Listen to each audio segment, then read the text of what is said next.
Now if you need me, call me. No matter where you are, no matter how far. Don't worry, baby, just call out my name. I'll be there in a hurry. You don't have to worry, but baby, there ain't no mountain high, no mountain high enough, ain't no valley low, no valley low enough, ain't no river wide enough to keep me from getting to you, baby. Olá, bem-vindos ao Sintonizando Saúde. É sempre muito bom estar aqui com vocês.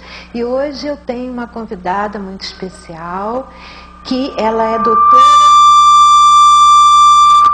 é doutora em modelagem computacional, mas é uma excelente palestrante e também pesquisadora em saúde espiritual. E ela hoje vai poder passar muitas coisas, ensinar muitas coisas para vocês. Um dos itens que eu gostaria que vocês todos dedicassem bastante atenção é essa questão que eu venho batendo em cima dela já há muito tempo, em muitos programas, sobre que a nossa transformação não se acontece no estalar de dedos. Não, é um processo laborioso, é um processo que necessita muita força de vontade, muita dedicação, muita fé, muita confiança, né, em nós mesmos principalmente, não só em Deus, mas também em nós mesmos. E eu acho que o que ela vai nos contar, o que ela vai nos falar, vai nos ajudar a compreender que isso é possível. Porque muita gente, muitas vezes, não tem nem ânimo para começar, porque acha que é muito difícil, que não acontece, é impossível. Vocês, sabendo que era impossível, conseguiu. Isso é uma coisa que muitas vezes acontece. Então agora vocês vão saber que é possível. Ela vai trazer para nós dois exemplos muito importantes, né, para a humanidade. E vocês vão perceber que isso é perfeitamente possível. Essa transformação é uma coisa que pode acontecer, que não é de um estalar de dedos, como eu disse, de uma hora para outra, mas é um processo muito bonito, é um processo que pode nos trazer muita alegria e felicidade, né? Olá, Marisa Ferro, eu estou apresentando ela aqui para vocês, né? Como eu disse, ela é uma pesquisadora em saúde espiritual e uma excelente palestrante. Seja bem-vinda ao Sintonizando Saúde, Marisa. Eu que agradeço o convite. Espero que nós consigamos, nesse bate-papo e nessa conversa, trazer mais saúde espiritual para todo mundo nessa busca que é constante, essa necessidade, né, de encontrar esse estado de saúde. É isso aí, Marisa. Bem, hoje então nós vamos falar de dois exemplos muito edificantes, que é Paulo de Tarso e Francisco de Assis, mais conhecidos muitas vezes por São Paulo ou São Francisco de Assis, né? Nós vamos ver como que essas duas figuras tão marcantes na história podem ser trazidas para a nossa vida de forma a nos melhorarmos, a ser um exemplo para a nossa vida. É claro que existem inúmeras biografias a respeito dessas duas figuras tão importantes, mas eu acho que o mais relevante seria entendermos como trazer a vida deles para a nossa vida. Isso. Tem uma imagem, qual a imagem dos dois? Então, né? a imagem 1. Então aí nós temos na imagem 1 a figura de São Paulo e a figura de Francisco de Assis. São Paulo, ele tem uma história muito bonita e muito interessante, foi um dos grandes divulgadores do cristianismo e ele, na verdade... A imagem 1. Imagem 1. Quer colocar? Pode, eles vão colocar.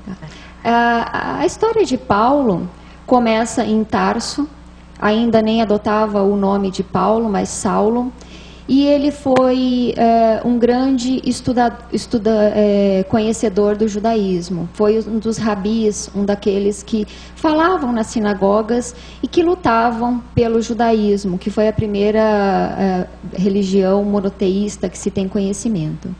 Quando Jesus vem trazer a boa nova para a terra, a nova mensagem, a modificação do pensamento, que era o que ele queria trazer, Saulo, estava estudando o judaísmo profundamente. E ele que era também de família já judaica.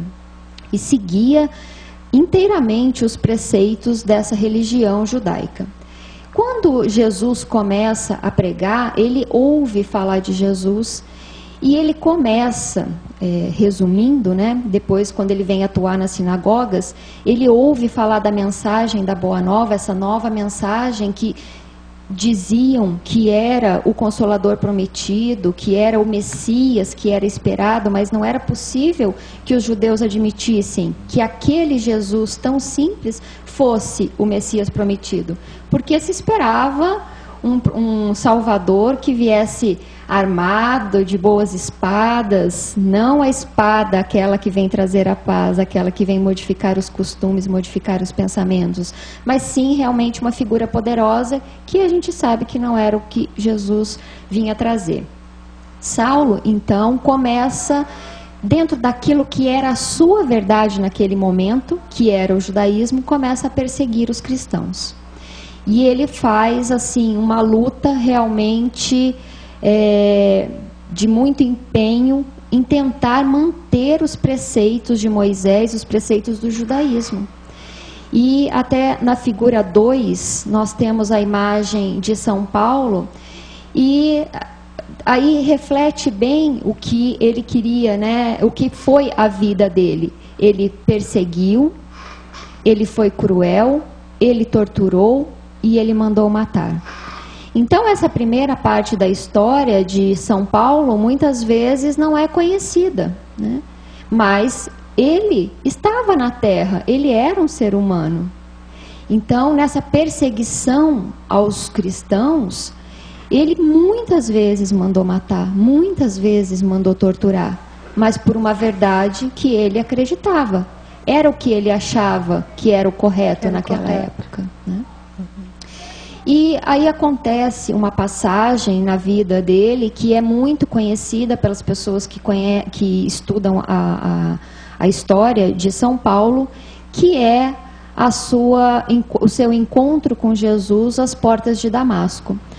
Ele vai a Damasco perseguir com um objetivo específico de capturar Ananias, aquele a quem ele acreditava tinha passado a mensagem da Boa Nova à sua falecida e amada noiva, Abigail. E quando ele está com seu exército indo para Damasco, ele se depara com uma grande luz. E nesse momento o cavalo se assusta, e ele também, com aquela luz tão forte, e ele cai, e ele ouve uma voz que lhe pergunta: Saulo, Saulo, por que me persegues? E aí nesse momento ele responde, já cego por aquela luz: quem és tu, Senhor? Então a gente percebe que ele começa a sentir uma similaridade vibratória com aquela figura emblemática que até então ele perseguia. E a voz responde: sou Jesus a quem persegues. E aí, nesse momento, começa a transformação de Paulo. Esse que na imagem 3 a gente tem aí uma outra imagem que mostra, né? A luta, começa na verdade uma luta entre a vaidade de outros tempos e a renúncia de si mesmo que começava. Porque Paulo, durante todas essas suas perseguições e as torturas que ele cometeu, ele também trazia outros defeitos que são do ser humano. Ele era um homem extremamente orgulhoso, um homem extremamente vaidoso, e aí é o momento em que isso começa a se transformar, porque toda essa vaidade não caiu com ele junto do cavalo nesse encontro às portas de Damasco. Essa colocação tua é ótima. É exatamente isso. Né? A gente não consegue abandonar um orgulho e uma vaidade assim tão facilmente, nem todos os outros defeitos.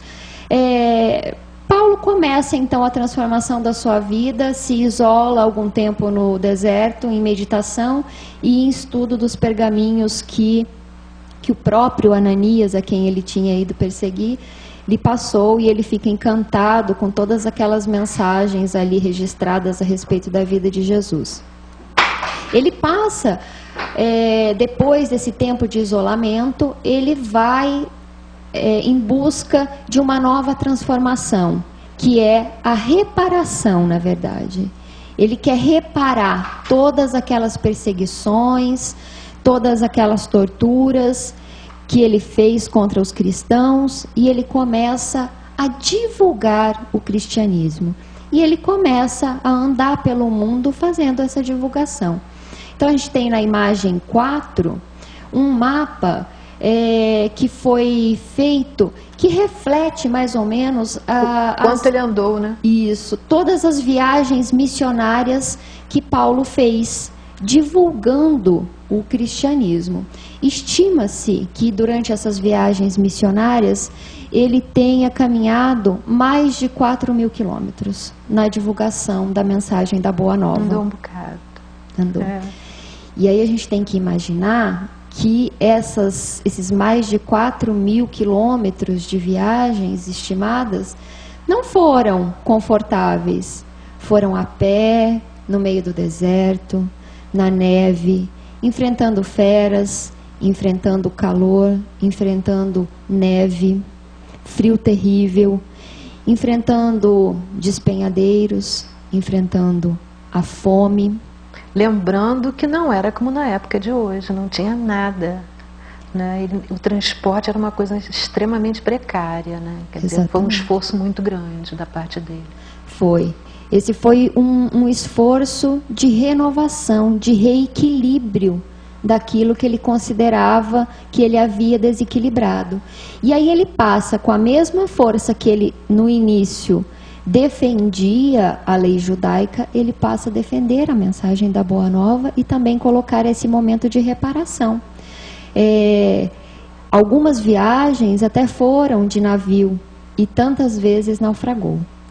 E também nessas viagens missionárias, muitas vezes, em cada uma dessas paradas que ele fazia, ali se formavam núcleos de estudos dessa mensagem da Boa Nova.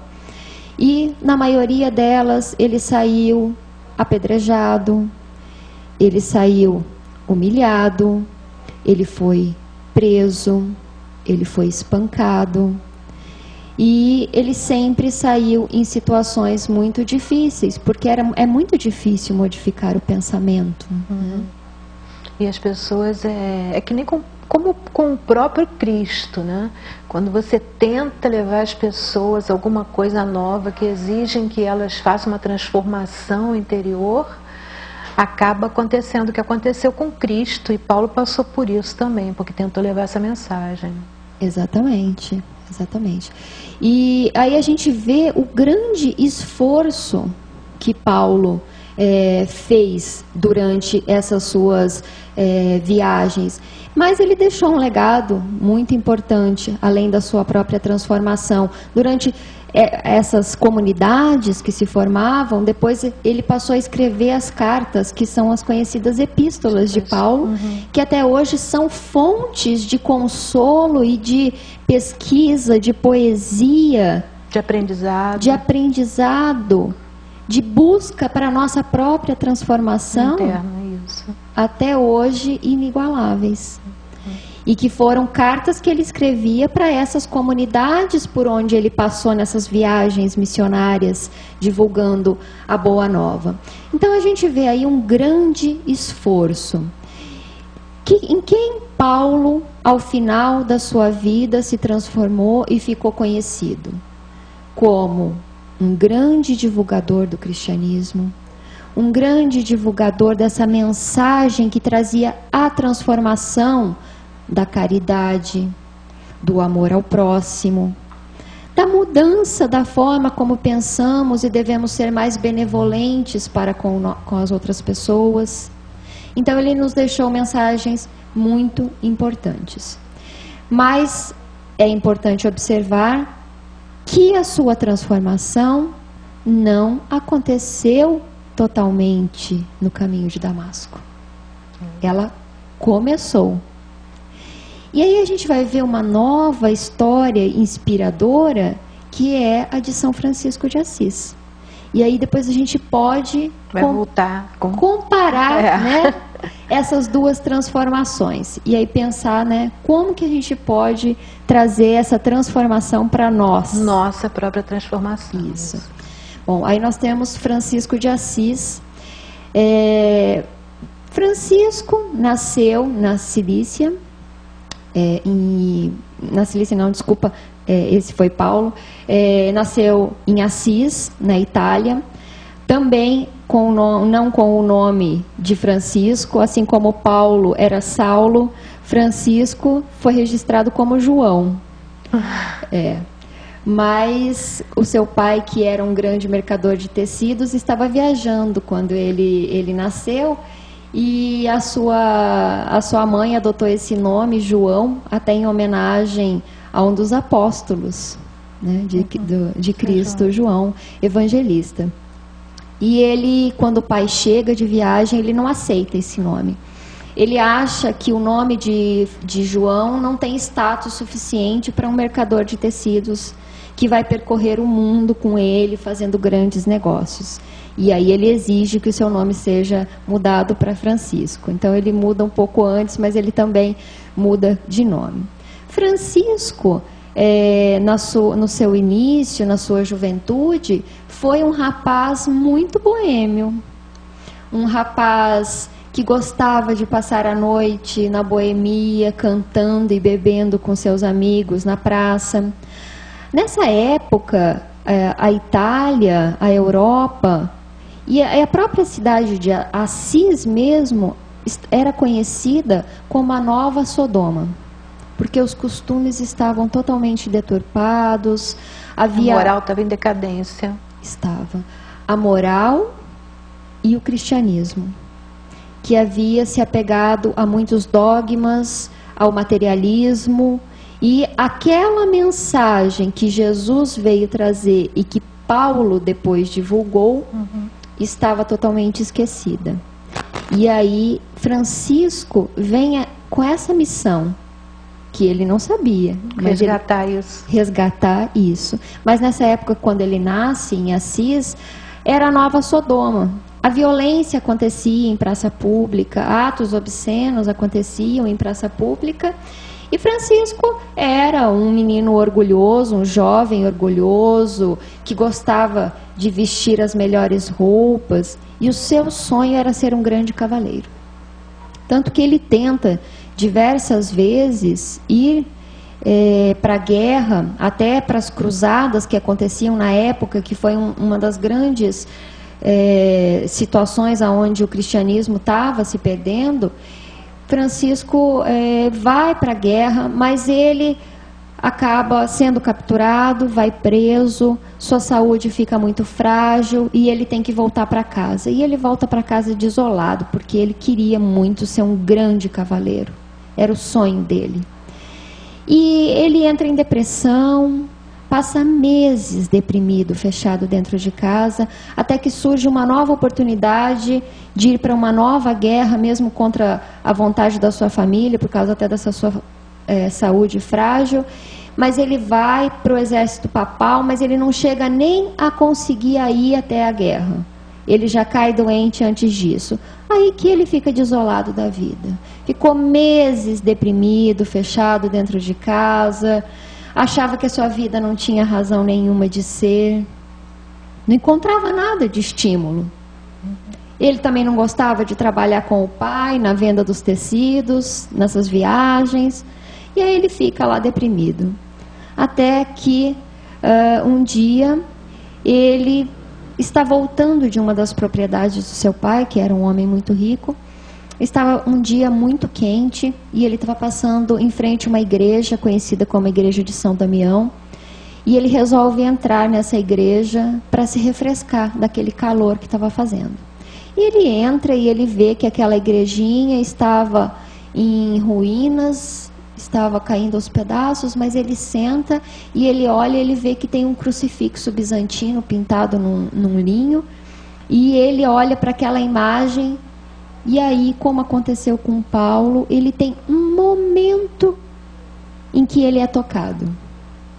E ele ouve a voz de Jesus que lhe diz: Francisco, não vês que minha igreja está destruída?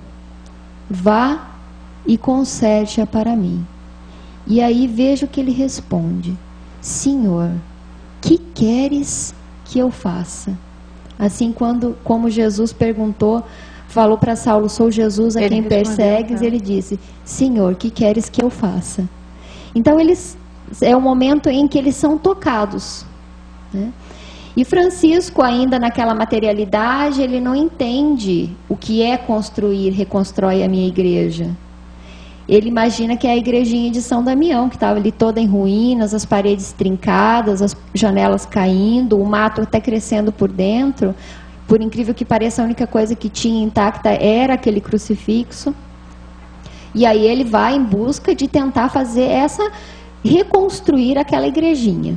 Então ele vende alguns tecidos do seu pai e começa a tentar comprar pedras para fazer essa reconstrução. Seu pai descobre, fica irado com ele ter mexido nos seus bens materiais para reconstruir a igreja de São Damião.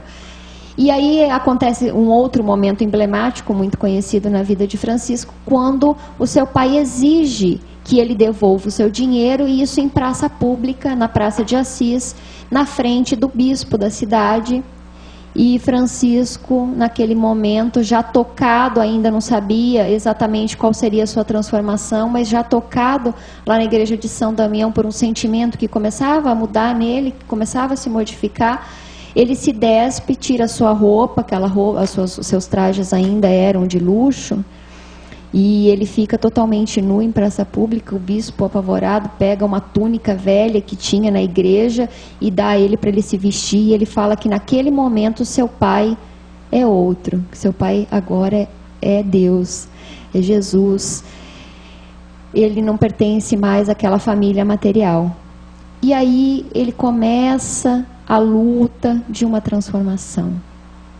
Ele começa uma modificação interior. Aquele menino que sonhava em ser cavaleiro, que também era orgulhoso, que era deprimido, que era boêmio, vai em busca de uma modificação, que ele também ainda não sabia como ia ser e qual seria, né? E ele, nessa saída, ele cruza com um leproso. Ele olha para o leproso, a quem ele corria, né? Hoje a gente conhece como os rancenianos, mas eles até usavam sininhos para avisar as pessoas que estavam passando. Para que as pessoas... ninguém se aproximasse. Isso, exatamente, para que ninguém se aproximasse. E ele também era assim. E aí ele chega perto, vê aquele leproso, sentindo já uma modificação de sentimento. Ele coloca a mão na túnica, ele percebe que ele não tem mais nada de material. E aí ele se ajoelha aos pés daquele leproso e dá um forte abraço e pede perdão por tantas outras vezes que fugiu dele. E ele sente uma forte emoção. A partir disso, Francisco começa realmente uma modificação. Ele trabalhou pelos leprosos, ele trabalhava para comer, passou a ser um homem totalmente simples, numa luta por ser simples, por abdicar dos bens materiais. Não é uma coisa simples.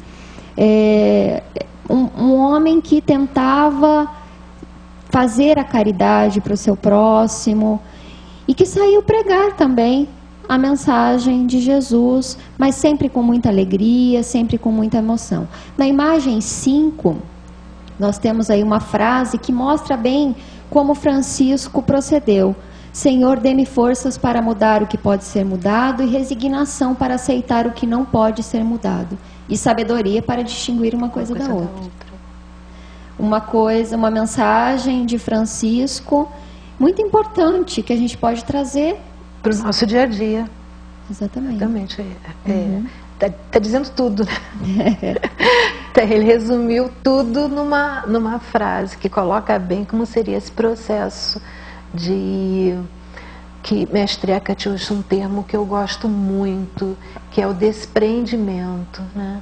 A pessoa se despreender de tudo para poder realmente fazer essa união com Deus. E isso aí, o processo para você conseguir esse desprendimento é exatamente isso que está aqui escrito. Forças para mudar o que pode ser mudado, resignação para aceitar o que não pode ser mudado, e sabedoria para poder distinguir uma coisa da outra, para de repente você não estar aceitando uma coisa que deveria ser mudada, né? Então é uma frase que diz tudo realmente.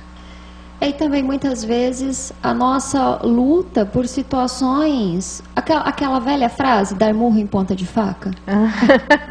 Existem situações que podem ser mudadas e que estão ao nosso alcance. Isso. E existem outras que não estão ao nosso alcance de ser mudadas, né? E aí a gente fica se desgastando com algumas dessas situações. Francisco soube fazer bem essa distinção sobre como ele poderia lutar para modificar o mundo, que era a ideia. Foi um homem de muita fé, que é uma outra lição que ele nos traz, que até na imagem 6 tem uma frase bastante conhecida de Francisco, que fala: o que temer? Nada. A quem temer? Ninguém. Por quê? É a fé. É uma fé em acreditar que as coisas vão dar certo, né? Colocando aqui numa linguagem para o nosso dia a dia mesmo.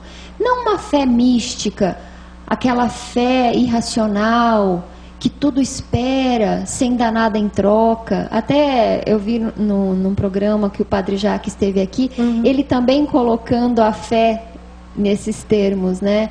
Que não é você falar, eu acredito que vai acontecer, e senta. E fica. E fica esperando a transformação. Tem a história daquele homem que estava em cima da sua casa numa enchente, a água estava subindo e ele dizendo: Deus vai me salvar. E veio um barco e ele disse: não preciso da ajuda de vocês, porque Deus vai me salvar. E continua pedindo, né, ajuda a Deus, e daqui a pouco veio um avião pegá-lo, porque a água já estava quase chegando até ele, e ele disse: não preciso de vocês, Deus vai me salvar, e morreu afogado. Deus mandou várias vezes ajuda, Deus estava tentando salvá-lo, e ele não conseguia perceber isso. Isso é o que eu falo para vocês, quando eu friso da necessidade da gente não só tentar falar com Deus, mas também permitir que Ele nos fale, né? Isso é uma coisa muito importante, né? Você estava pedindo a imagem 6, podiam colocar a imagem 6 para ela voltar, falar novamente, terminar? Isso. Então, essa fé de Francisco, que nada temia, justamente por causa dessa fé, uma fé, vamos dizer assim, racional, né? Como esse exemplo aí. Ele não temia e ele não tinha medo, assim como Paulo também não teve em todas as suas prisões, em seus apedrejamentos, por acreditar numa lei natural perfeita, que a tudo vê e a tudo atende. Eu sempre, quando falo de fé, eu me lembro muito de um trecho que está em Mateus, que eu acho uma poesia para os nossos ouvidos, que diz, né? Olhai os lírios do campo, não semeiam, não fiam nem tecem, mas nem Salomão se vestiu com tanta grandeza quanto eles. Olhai os pássaros do céu, não plantam nem colhem, mas nada lhes faltará. Porque eles não têm essa fé raciocinada, mas representa a nossa confiança numa lei que é perfeita. Superior. É o Sermão da Montanha. Quem quiser ler, são passagens belíssimas que tem um sermão muito bonito, realmente, o Sermão da Montanha. Bom, e aí na imagem 7... A 6 você não terminou, dos 3 grandes privilégios. Ah, tá. Eu não falei dela toda. Vocês, por favor, podiam repetir a imagem 6?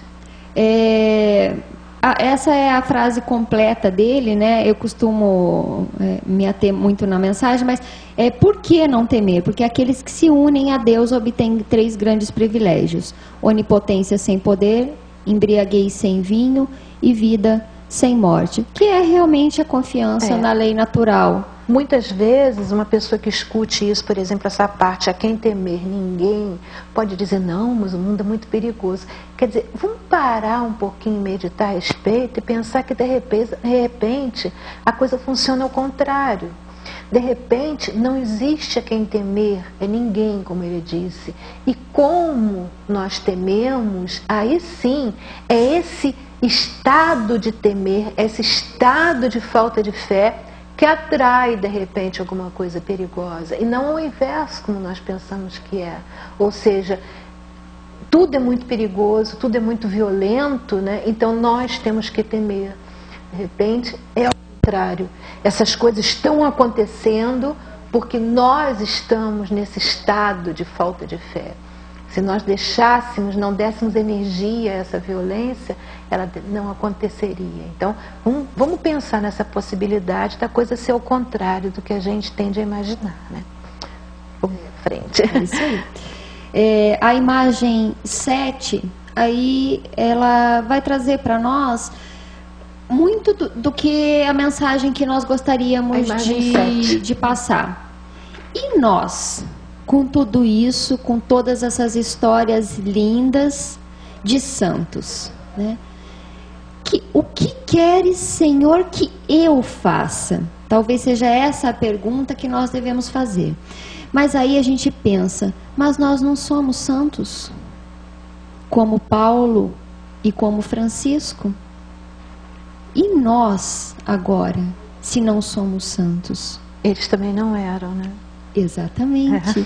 Aí a gente tem que voltar e pensar nessa história toda, nessas histórias que eu contei da vida deles, para mostrar justamente que eles eram seres humanos. Normais como nós. Normais. Apesar de muitas partes da história procurarem esconder essa primeira parte da história deles, do orgulho, da crueldade. Mas isso não desmerece a história deles. Eu acredito que até valoriza mais a história deles, porque mostra quanta força eles tiveram, quanta fé eles tiveram, quanta força de vontade, quanta vontade de encontrar o caminho. Então, eu penso que isso é uma forma de tornar a vida deles com muito mais valor e também tornar essas vidas um exemplo para as nossas vidas, né?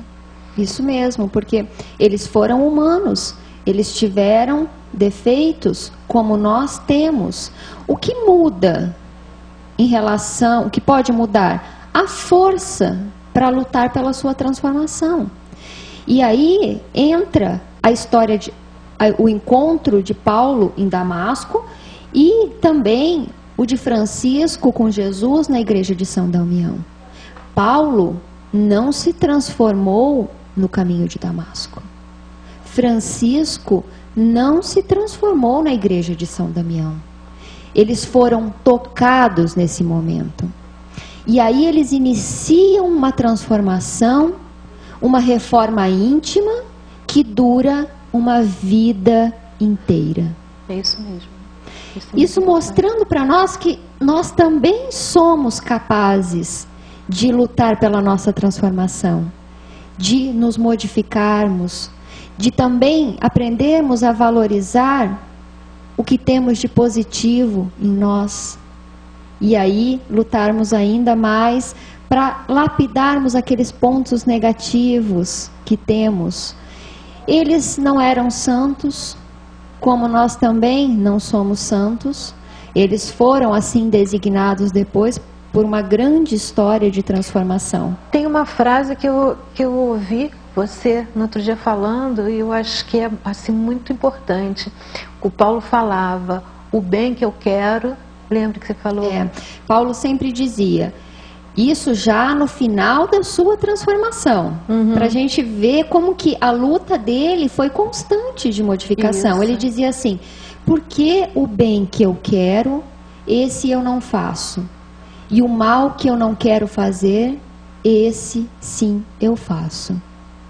Na verdade, a gente não consegue nem encontrar em que momentos é esse mal que ele dizia fazer, mas ele dizia essa frase com dor, com vontade de se melhorar ainda mais, de se reformar ainda mais, a gente vendo que ele ainda continuava se melhorando, que ele ainda continuava internamente tendo sentimentos humanos, às vezes, de medo, de orgulho ou algum pontinho de vaidade. A gente não sabe, quando ele dizia essa frase, em que defeito dele ele estava pensando. Mas ele demonstra e que ele ainda tinha coisas para modificar, né? Isso mostra também a nossa luta no nosso dia a dia de querer fazer melhor. Isso. Eu quero manter o meu pensamento positivo, né? Não vou mais ficar pensando negativamente, porque aí eu vou sintonizar saúde, né? Porque é assim que a gente sintoniza a saúde. Exatamente. Começa pensando no bem, pensando positivo. E quando a gente vê, puxa vida, eu sei que isso não está certo. Quando eu vi, eu estou lá assistindo aquele programa de violência. Exatamente. E aí, de repente, eu já perdi a minha sintonia, né? Isso necessita de uma constante consciência do que se está fazendo, né? A consciência, como eu tenho falado para vocês, é fundamental nisso, porque você ceder, ter esses desvios, como o próprio Paulo tinha, né? É normal, isso é normal. E aí eu sempre friso para vocês, não se criticar, não ficar, meu Deus, agora não tem mais jeito. Não, isso faz parte do caminho. Você percebeu? Volta, né? Se reintegra novamente, continua pelo seu caminho. A ideia é essa, é assim que você vai chegar, uma hora vai poder alcançar, né, a tua meta. Esses dias eu estava contando para alguns alunos meus, né, que nessa busca por manter uma energia equilibrada, um pensamento positivo, saí de manhã me achando super equilibrada naquele dia, coloquei no rádio para tocar Ave Maria de Bach e estava me sentindo assim super equilibrada, até a primeira fechada no trânsito. Aí de repente aquele sentimento que toma conta de você, né? Eu falei assim, ai gente, cadê a Ave Maria de Bach? Que estava aqui dentro, já não está mais. Foi embora. E mas aí vem esse processo de tentar.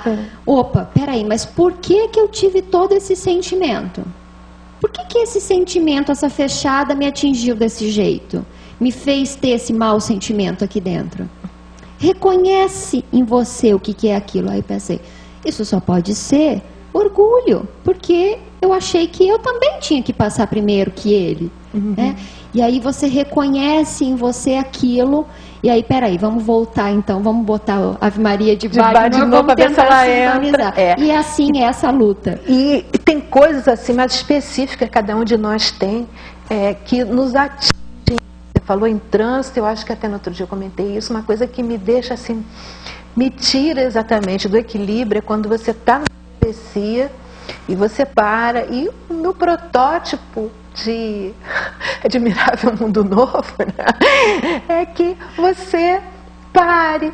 Então a pessoa daqui passa, aí o outro vem, já passou o anterior, você vai poder passar, e assim você também vai fazer. Você vai dar oportunidade aos outros de passarem, e os outros vão dar oportunidade a você de passar.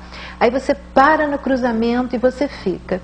Passa um, passa dois, passa três, e passa. E tem aquele que vem quando vê que você ele precisa passar, ele acelera para você não poder passar. Eu até acho que falei no programa passado que tinha me acontecido no caminho.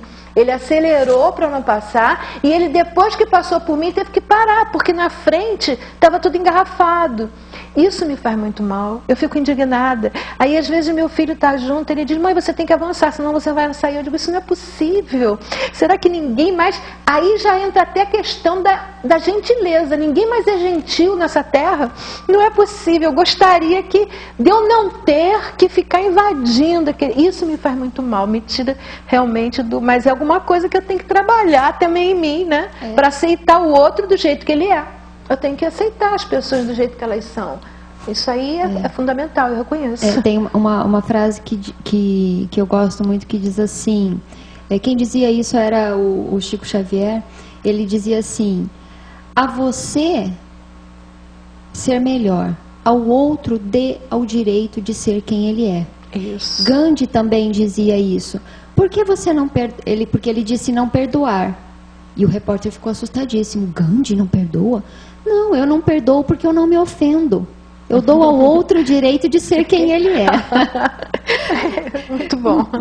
Mas e aí a gente, seguindo, né, em como a gente pode trazer esses exemplos. Então agora a gente já viu que eles eram seres humanos, de carne e osso, com defeitos, mas lutando por sua transformação como a gente quer para nós. E aí, e nós, né? O que queres, Senhor, que eu faça? A gente pode ver na imagem 8 um exemplo de São Francisco de Assis, que comece fazendo o que é necessário, depois o que é possível, e de repente você estará fazendo o impossível. Eu acho esse exemplo de Francisco muito inspirador para a nossa vida, porque é justamente o que a gente está falando aqui, né? Vamos começar fazendo primeiro o que é necessário, aquilo que está fácil de identificar em nós ou ao nosso redor, de que nós podemos modificar. Depois a gente vai fazendo o que é possível, e aí isso se torna um processo natural, que quando a gente vê, a gente já está fazendo o impossível, né? Então é um exemplo muito bonito. Na imagem 9 também tem um exemplo de Francisco. Apenas um raio de sol é suficiente para afastar várias sombras. É linda essa frase e pode ser aplicada em vários momentos da nossa vida. Ele dizia, quando o Francisco dizia isso, o ponto principal era em relação à caridade. Mas a gente pode transportar essa frase para diversas outras situações da nossa vida. Mas na caridade, que é um ato na nossa vida que nos leva a nos transformarmos, a compreendermos, a sermos mais benevolentes.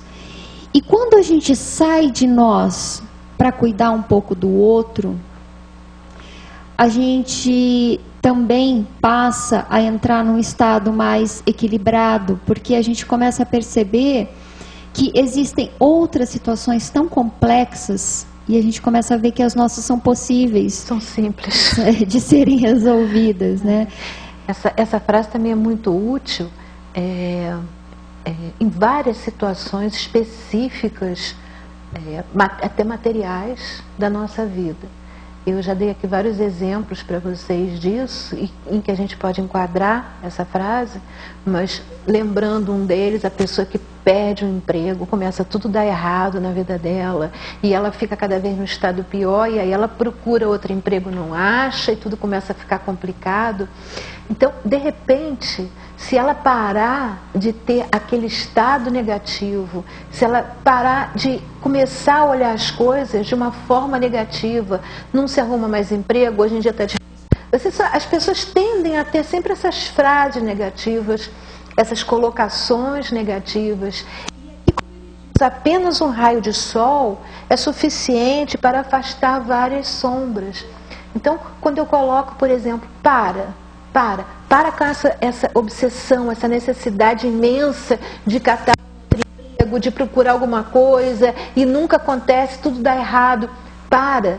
Se centre e pensamentos positivos, começa a limpar, gasta um tempinho limpando a sua mente, tentando passar a olhar o mundo pelas coisas positivas. Você está vivo, né? Muitas vezes você pode dizer também, eu estou com saúde. Várias coisas, a pessoa que está sem saúde pode ver outros ângulos positivos. Vão ser esses os raios de sol que vão entrar ali naquela situação e as cortinas vão se abrir, né? A luz vai inundar o ambiente. E aí você começa a perceber que as coisas começam a dar certo. Você vai em algum lugar, você tem vontade de ir a um certo lugar específico, e ali você vai, e ali aparece um trabalho. Às vezes não é nem um lugar que está te pedindo, oferecendo emprego, mas quando você vai lá, surge uma oportunidade. As coisas começam a acontecer para você, né? Então essa frase se encaixa muito bem nisso. A questão agora é a gente perceber isso com clareza e trazer isso para a nossa vida, né? Mesmo porque se a gente pensar que ser saudável não é estar totalmente isento de algum desequilíbrio no corpo físico. Exatamente. Existem pessoas que têm problemas, desequilíbrios gravíssimos no corpo físico, como por exemplo um câncer, e muitas chegam para mim e falam assim, eu nunca fui tão feliz. Eu já te falei isso aqui, porque está proporcionando um processo de transformação. Exatamente. Dando valor àquelas coisas que realmente valem a pena de serem valorizadas e que não eram vistas antes, né, muitas vezes. Mas é assim, um raio de sol, se a gente tem um quarto totalmente escuro e a gente fizer um pequeno furinho e por ali entrar um fechinho de luz, ali a sombra... A escuridão completa deixou de existir. Então a gente tem que começar a abrir pequenas brechas. Uhum. Então essa modificação que começa, hoje eu estou tentando pensar positivo, hoje eu estou tentando ter uma atitude melhor comigo, no ambiente onde eu vivo, mas daqui a pouco o mal que eu não quero, esse eu já fiz. Mas aquele pequeno raio de sol, ele já entrou ali, ele já trouxe a mensagem, né? E aí tem um outro exemplo que eu acho muito edificante para a nossa vida, que está na imagem 10, que é de São Paulo, que faz referência às perseguições que ele fez aos cristãos. Então a referência às perseguições avivava os seus remorsos. Paulo sentiu culpa, remorsos, mas os transformou em renovação. Eu acho esse exemplo muito importante, porque ele fez um movimento que não permitiu uma culpa, um remorso que paralisa.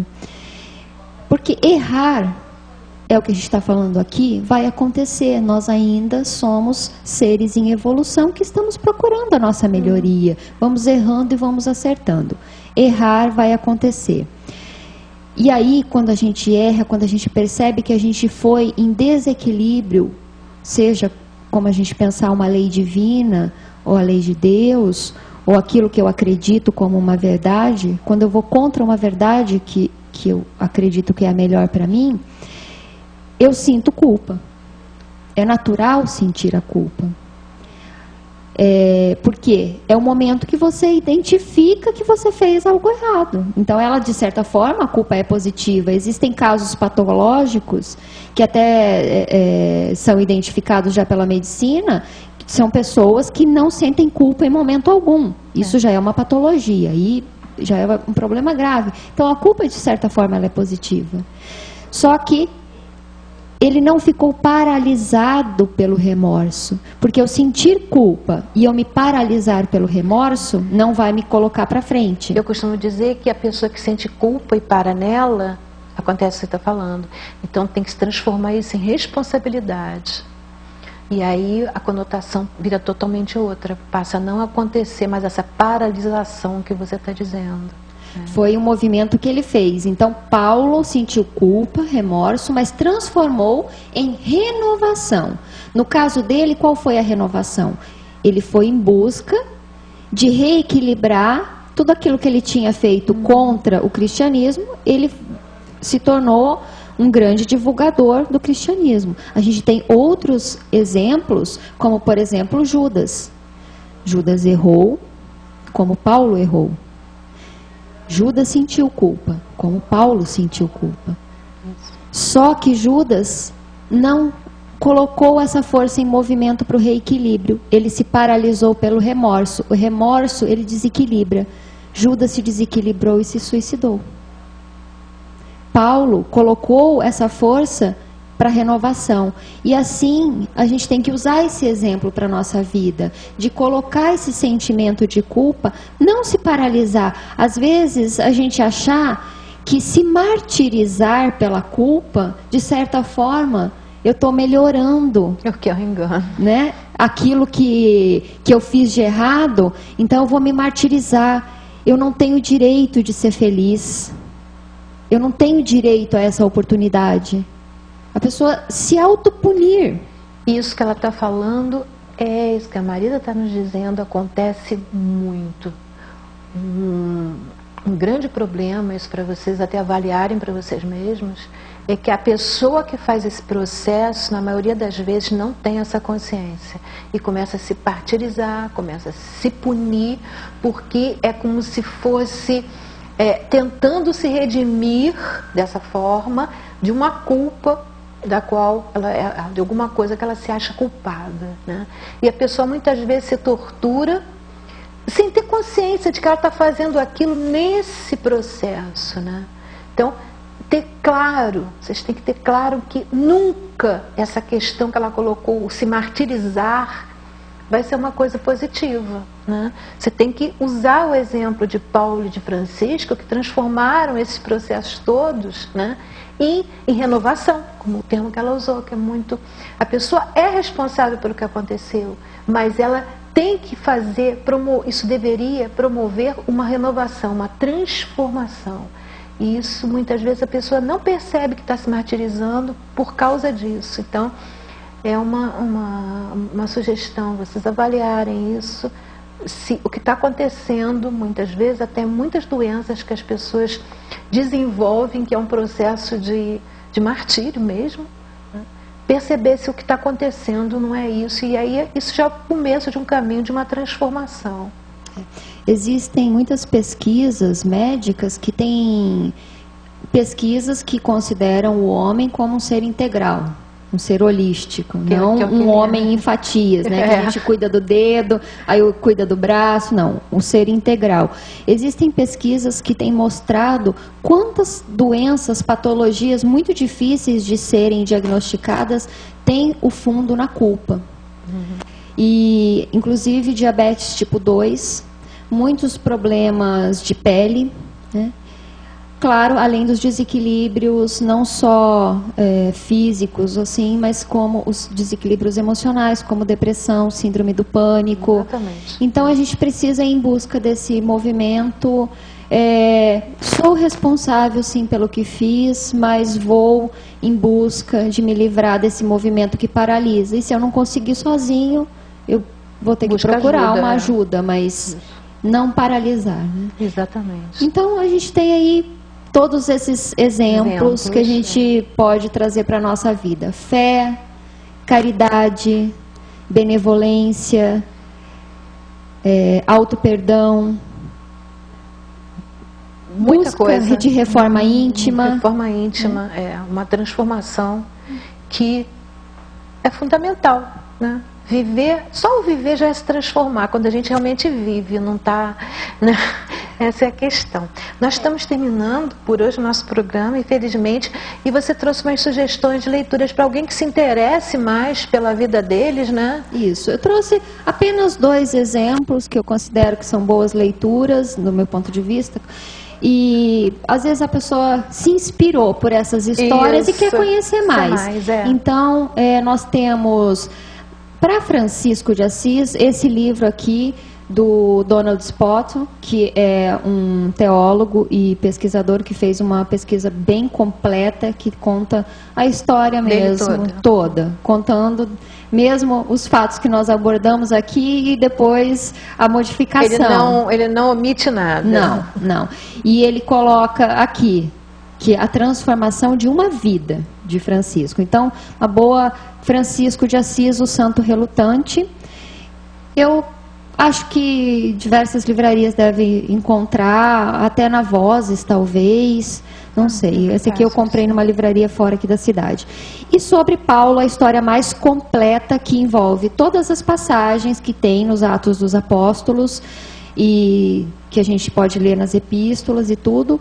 Paulo e Estevão também conta toda a sua história, desde a época de Saulo até depois da sua modificação, até o final da sua vida. Foi escrito por Francisco Cândido Xavier, né? Isso. Inspirado pelo Espírito Emmanuel. Esse pode ser encontrado na Livraria Espírita, lá no Oswaldo Cruz, com certeza tem, porque é uma obra muito importante. A muito Livraria famosa. Espírita, para quem não sabe, fica no centro da cidade. Fica ali naquele cruzamento da 16 de março. Eu não sei, a rua que tem a Tribuna de Petrópolis. Isso, fica ali tem dentro, naquela galeria. Dentro, e vocês lá podem encontrar esse livro do Paulo e Estevão. Também nas outras livrarias também Costuma ter vendendo. Também vende. Também vende. Uhum.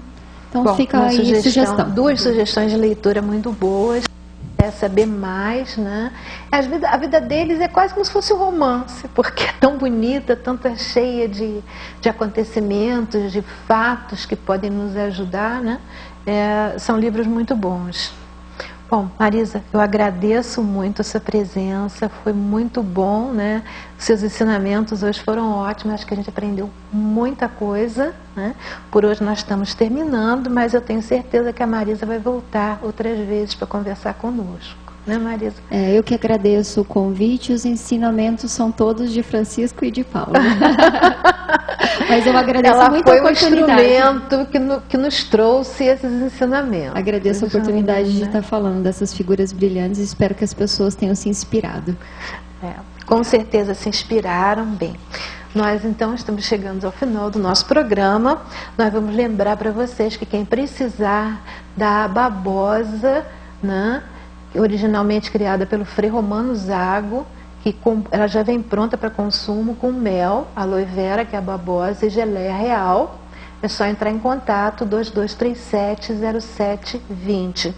Ou o álcool higienizante com aloe vera, com cápsulas de aloe vera, que pode ser usado como higienizante, né, porque é um álcool gel, mas também em locais que tenham feridas. Além de não deixar desidratar a pele, ele vai ajudar na restauração da pele por causa da babosa. E também o Lota, quem precisar do Lota, que serve para uso como higienizador nasal ou para tratamento também de doenças, e o higienizador lingual Lota, que é feito de ácido cirúrgico, para quem quiser, para fazer higiene da língua, é muito bom, para tirar essa borra da língua. Eu já fiz um programa explicando isso tudo bem para vocês. Também é só telefonar 2237-0720. Bom, terminamos hoje o nosso programa, mas contamos sempre com vocês. Nosso horário é sextas-feiras, às 13 horas da tarde. Nós temos 2 reprises oficiais, às segundas-feiras, às 3 horas da tarde, 15 horas, ou quartas-feiras, às 5 horas da tarde, às 17 horas. Vocês podem ver o nosso programa no canal 19, a TV Vila Imperial é o canal 19. Ou então vocês podem entrar no site da TV Vila Imperial e lá vocês podem assistir através da internet o nosso programa. Vocês também podem acessar a página do Facebook da TV Vila Imperial. Lá vocês podem assistir ao nosso programa e podem também assisti-lo através dos dispositivos móveis de vocês. Pela página do Facebook, vocês conseguem assistir o nosso programa e qualquer programa da TV Vila Imperial ao vivo com os dispositivos móveis de vocês. Agora, se vocês quiserem assistir o nosso programa num outro momento, é só sintonizarem a nossa página no Facebook, que é a página do Sintonizando. Vocês podem assistir qualquer programa nosso, a qualquer momento. Todos os nossos programas, desde o nosso primeiro programa, estão lá. Se vocês curtirem a nossa página, vocês vão ter acesso às atualizações que nós colocamos. Nós sempre colocamos outras coisas extras, além do programa em si, né, do vídeo do programa, nós colocamos várias atualizações. E isso vocês podem assistir lá direto na página do Sintonizando Saúde, ou para quem não tiver Facebook, pode ir no Google, no YouTube, que lá no meu canal vocês vão encontrar todos os programas lá também. Bom, muito obrigada, foi muito bom estar aqui com vocês. Paz, saúde, alegria e bem a todos.